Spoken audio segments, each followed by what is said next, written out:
Hello बच्चों, क्या हाल चाल। मस्त एकदम। My name is Manohar Singh Chandel और आप देख रहे हैं अपना प्यारा सा YouTube channel MP board physics 12। बच्चों, हमने कैपेसिटर को पढ़ना चालू करा था और कैपेसिटर के बहुत सारे कॉन्सेप्ट अपन ने पढ़े थे, जिसमें हमने कैपेसिटर के टाइप में जो पहला टाइप है पैरेलल प्लेट कैपेसिटर, उसको हमने पिछले वीडियो लेक्चर में एक्सप्लेन करा था।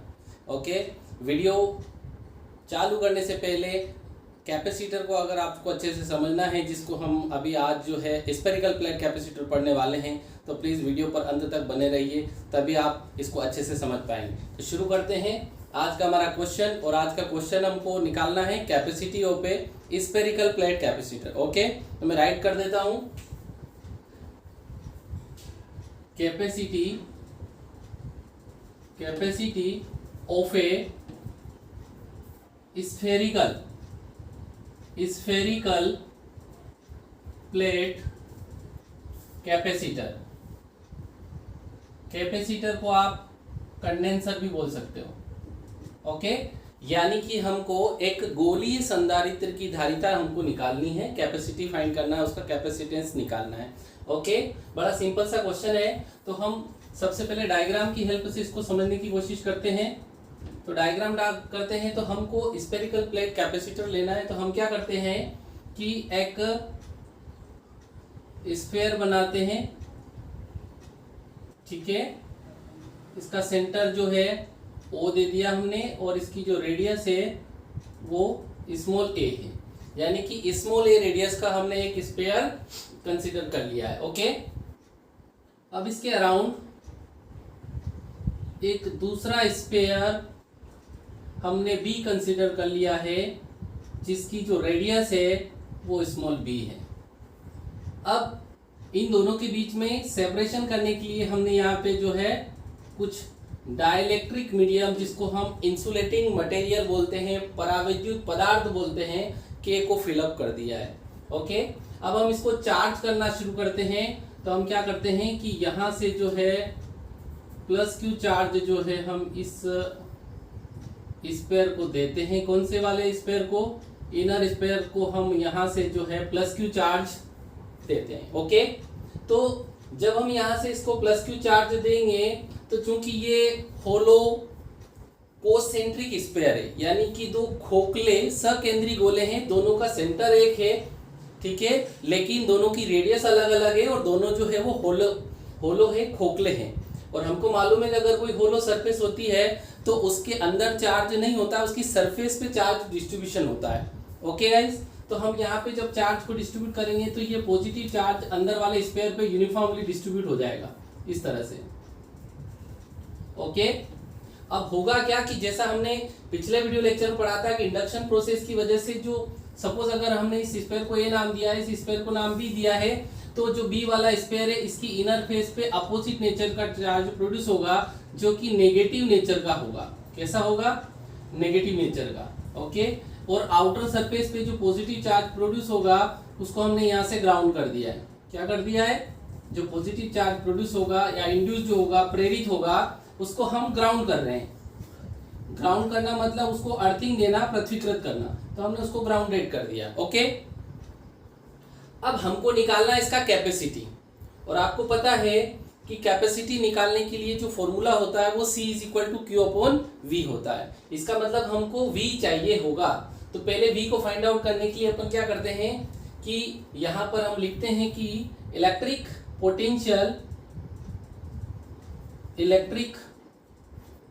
Potential of sphere A due two plus Q charge, यानी कि जो पॉजिटिव चार्ज है, ये जो अंदर वाला स्फीयर है A रेडियस का, इस A रेडियस पे जो प्लस Q चार्ज इस पे डिस्ट्रीब्यूट हो रहा है, तो उसकी वजह से जो इलेक्ट्रिक पोटेंशियल होगा उसको हम स्मॉल लेटर में अगर VA कंसीडर कर लें, तो ये होगा VA = 1/4 पाई एप्सिलॉन नॉट और K, क्योंकि हमने डाइलेक्ट्रिक मीडियम इसमें K फिलअप कर रखा है, तो K का यहाँ पे मल्टीपल होगा 1/4 पाई epsilon naught K into charge. तो चार्ज हमारे पास है प्लस Q, तो ये Q अपॉन रेडियस। पोटेंशियल का फॉर्मूला होता है 1/4πε0 के Q/R, R मतलब रेडियस, तो यहाँ पे जो रेडियस है वो A है। ओके, अब हमको इस क्वेश्चन नंबर फर्स्ट दे देते हैं। अब आप थोड़ा ध्यान देना कि जो पोटेंशियल होता है वो नेगेटिव चार्ज की वजह से नेगेटिव होता है और पॉजिटिव चार्ज की वजह से पॉजिटिव पोटेंशियल होता है। तो अब आप यहाँ पे देखेंगे कि ये जो स्फीयर है इसके स्मॉल b डिस्टेंस पे जो नेगेटिव चार्ज है ये भी तो इसके पोटेंशियल को इफेक्टिव करेगा, यानी कि इस नेगेटिव चार्ज की वजह से भी स्फीयर A का पोटेंशियल होगा। तो हम लिखेंगे इलेक्ट्रिक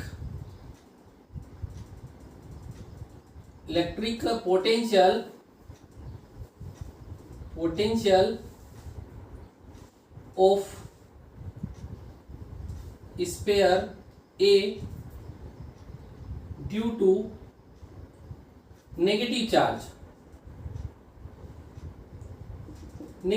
की वजह से जो स्फीयर होगा, सपोज हम इस v के स्मॉल b से इंडिकेट कर दें तो ये होगा 1/4πε0 और माइनस में q डिवाइडेड बाय रेडियस, और माइनस q स्फीयर A से कितनी डिस्टेंस पे है, वो b डिस्टेंस पे है। तो इस तरह से ये इक्वेशन नंबर हमारा 2 बना। अब हम क्या करेंगे कि इस स्फीयर A का पॉजिटिव चार्ज और नेगेटिव चार्ज की वजह से जो टोटल पोटेंशियल होगा उसको लिखेंगे। तो नाउ टोटल पोटेंशियल ऑफ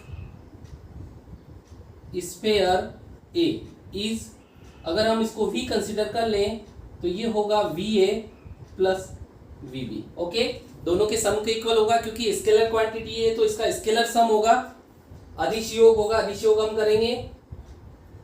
तो V इज इक्वल टू हमारे पास आएगा 1/4πε0 K into Q divided by A, plus की जगह माइनस हो जाएगा क्योंकि ये जो माइनस आगे आएगा तो प्लस को माइनस कर देगा, 1/4πε0 K इंटू Q/B।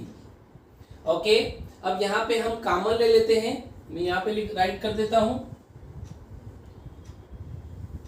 ओके, तो हमारे पास जो V होगा वो होगा V is equal to Q/4πε0 K, ये कॉमन है तो यहाँ पे बचेगा 1/A माइनस 1/B। ओके, समझ में आई ये बात?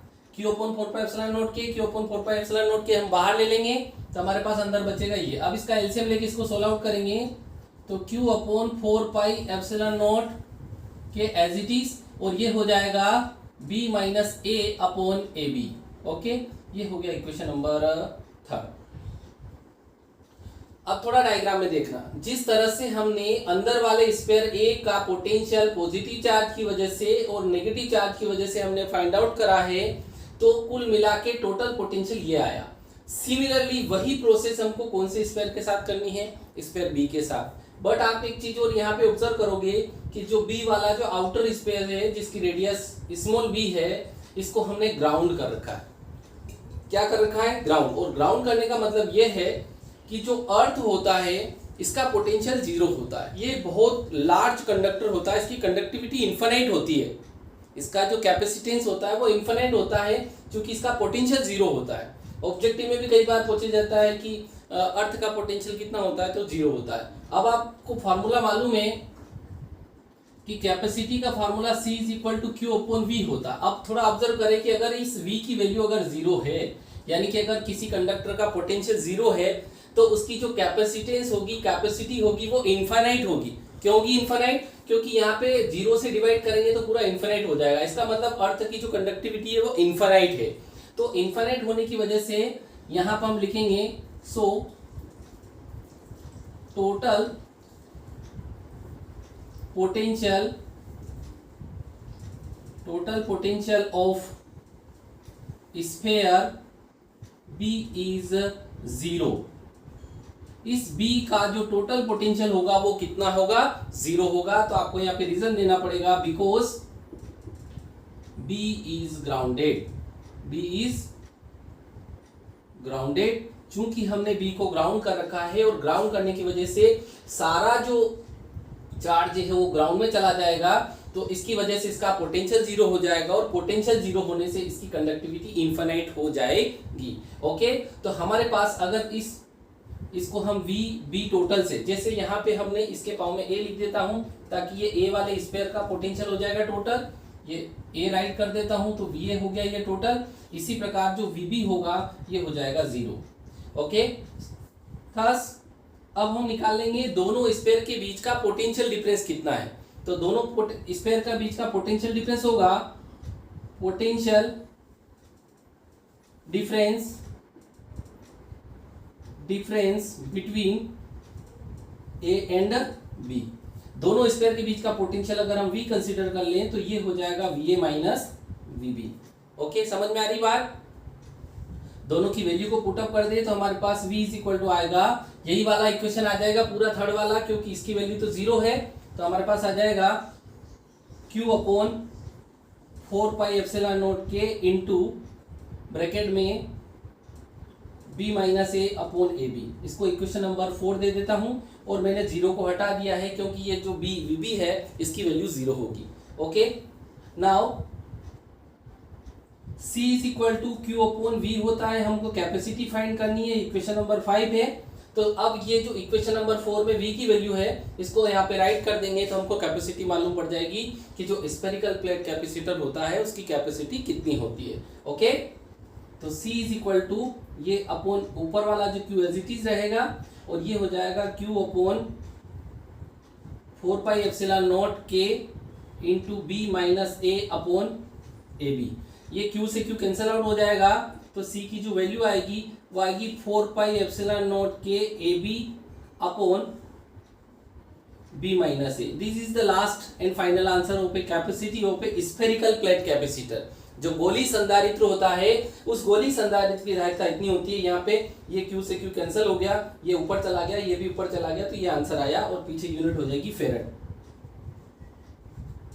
यहां से हम इसके फैक्टर को फाइंड आउट कर सकते हैं कि जिस तरह से हमने पैरेलल प्लेट कैपेसिटर की कैपेसिटी को बताया था कि वो जो क्रॉस सेक्शन एरिया के ऊपर डिपेंड करती है, डिस्टेंस के ऊपर डिपेंड करती है, मटेरियल के ऊपर डिपेंड करती है। सिमिलरली यहाँ पर अगर हम देखें तो ये जो कैपेसिटी है ये डाइलेक्ट्रिक मीडियम के डायरेक्टली प्रोपोर्शनल है, यानी कि इसको इंक्रीज करने पर ये इंक्रीज होगा, और जो दोनों रेडियस का जो प्रोडक्ट है उसके भी प्रोपोर्शनल है, तो रेडियस के प्रोडक्ट के प्रोपोर्शनल हो गई, और दोनों रेडियस का जो सेपरेशन है, जो डिस्टेंस है, उसके इनवर्सली प्रोपोर्शनल है। इनवर्सली प्रोपोर्शनल का मतलब क्या हुआ कि इन दोनों स्फीयर के बीच में जितनी कम से कम हम गैप रखेंगे उसकी कैपेसिटी उतनी ज्यादा होगी। ओके, तो वीडियो को पॉज करके इस क्वेश्चन को कंप्लीट करें। इसके बाद हम करने वाले हैं energy store in a capacitor.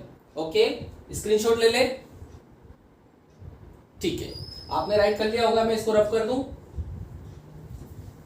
अब हम बात करेंगे कि एक कैपेसिटर के अंदर कितनी एनर्जी स्टोर होती है। ओके, उसका फार्मूला फाइंड आउट करेंगे। राइट कर रहा हूं मैं, energy store in a capacitor. एक कैपेसिटर अपने अंदर कितनी एनर्जी को स्टोर करके रखता है। ओके, तो हम लिख देते हैं, यहां पे हेडिंग डाल देते हैं, energy stored in a capacitor.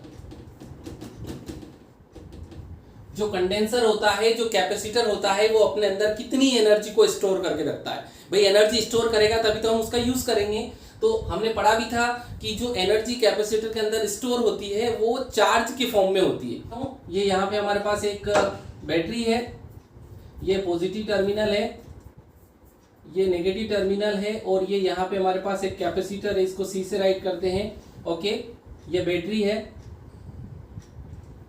Battery है, इस बैटरी से हम कैपेसिटर को चार्ज करेंगे। ओके, तो स्वाभाविक है कि ये जो चार्ज है, अगर हमने इसको क्यू चार्ज दिया, इसका पोटेंशियल भी होगा, इस क्यू चार्ज को यहाँ से यहाँ तक ले जाने में जो टोटल वर्क करना होगा वो इसकी क्या होगी, एनर्जी होगी। तो हम क्या करेंगे कि इस चार्ज को पहले थोड़ा सा ले जाके ट्राई करते हैं, और थोड़ा, क्योंकि कोई भी जो बैटरी होती है, एक कैपेसिटर भी एक प्रकार की बैटरी है, छोटी बैटरी है, तो इसको चार्ज करेंगे तो ये सडनली चार्ज नहीं हो जाएगी, ये धीरे धीरे जो है ग्रेजुअली चार्ज होगी, धीरे धीरे चार्ज होगी। तो हम क्या कर रहे हैं यहाँ पे कि सबसे पहले एक छोटा सा चार्ज ले रहे हैं dq, और उस dq चार्ज को जो है यहाँ तक लाने में हम वर्क को निकालना चाह रहे हैं। जब हमको ये वर्क मालूम पड़ जाएगा तो उसका हम डेफिनेट इंटीग्रेशन कर देंगे तो टोटल वर्क आ जाएगा। ओके, तो मैं सबसे पहले लिखता हूं work done bringing dq charge from battery to capacitor. Battery से कैपेसिटर तक चार्ज ले जाने में कितना वर्क करना पड़ेगा? तो ऑब्वियसली थोड़ा ही वर्क होगा। अगर थोड़ा चार्ज ले जा रहे हैं तो dw इज इक्वल टू होगा, देखो हमारे पास जो फॉर्मूला होता है पोटेंशियल का वो होता है v बराबर w अपॉन क्यू। ओके, तो यहां से हम निकालेंगे w बराबर v इंटू क्यू आएगा। क्या आएगा? v into Q. तो ये जो कॉन्सेप्ट हमारा जो पोटेंशियल वाले फार्मूला का, इसको यहाँ अप्लाई करेंगे तो dw बराबर यानी कि dw बराबर जो है हमारे पास हो जाएगा v into D Q. This is equation first. Okay, but अगर हमको टोटल वर्क निकालना है तो इसको इंटीग्रेट करना पड़ेगा। So total work done bringing Q charge, कितना ले जाना चाह रहे हैं हम? Q charge from battery to capacitor. यही हमारी एनर्जी होगी कि कैपेसिटर के अंदर कितनी एनर्जी स्टोर होती है। तो इसको इंटीग्रेट कर देंगे हम 0 से w dw, क्योंकि मिनिमम वर्क 0 होगा, मैक्सिमम वर्क w होगा, इज इक्वल टू इंटीग्रेशन में ये समाकलन का साइन है v इंटू डी क्यू। अब थोड़ा सा आप ध्यान दीजिए कि हम चार्ज ले जाना चाह रहे हैं। मिनिमम चार्ज 0 कैरी कर सकते हैं, मैक्सिमम चार्ज q कैरी कर सकते हैं। तो चार्ज की लिमिट हो जाएगी 0 से लगा के q तक। अब इसको इंटीग्रेट करना है q के रिस्पेक्ट में, तो ये जो v है ये वेरिएबल है, सॉरी कांस्टेंट है। तो कांस्टेंट को हम चेंज कर देंगे इस q के फॉर्म में, जो कि हमारे पास फॉर्मूला होता है प्रिंसिपल ऑफ कैपेसिटर का। हम लिख देंगे बट प्रिंसिपल ऑफ कैपेसिटर के प्रिंसिपल से जो है वो q बराबर जो होता है वो cv होता है। तो यहां से v is equal to Q upon C होगा, v is equal to Q upon C होगा। इसको अप्लाई कर देते हैं तो इधर तो हो जाएगा w और इधर हो जाएगा इंटीग्रेशन में 0 से q, और इसकी जगह जो v की जगह वैल्यू पुट अप करेंगे तो ये q अपॉन q स्मॉल लेना है क्योंकि स्मॉल q है। तो यहाँ पे हम स्मॉल q राइट कर देंगे q अपॉन सी इंटू डी क्यू। ओके, अब इसको हम सोल्व करेंगे तो w इज इक्वल टू, अब आप देखिए ये जो c है ये कांस्टेंट है, ये बाहर चला जाएगा तो 1 अपॉन सी, और इंटीग्रेशन करेंगे हम q इंटू डी क्यू का। तो q इंटू डी क्यू का इंटीग्रेशन होगा q स्क्वायर अपॉन 2, और इसकी लिमिट हो जाएगी 0 से कैपिटल Q। ये फॉर्मूला होता है इंटीग्रेशन का। इंटीग्रेशन में x की power n dx is equal to होता है x की power n plus 1 upon n plus 1। इस फार्मूले को हमने अप्लाई करा है। ओके, तो हमारे पास आ जाएगा w is equal to 1 upon 2c, और ये हो जाएगा बड़ा Q स्क्वायर, और माइनस 0 करेंगे तो कोई लिखने का उसका औचित्य नहीं है, मतलब नहीं है। अब इस Q को हम या तो ये फार्मूला लिख दें, या फिर हमारे पास जो है w is equal to Q की वैल्यू होती है cv, तो ये हो जाएगा 1 upon 2c into C square v square, एक सी से एक सी कैंसल आउट हो जाएगा।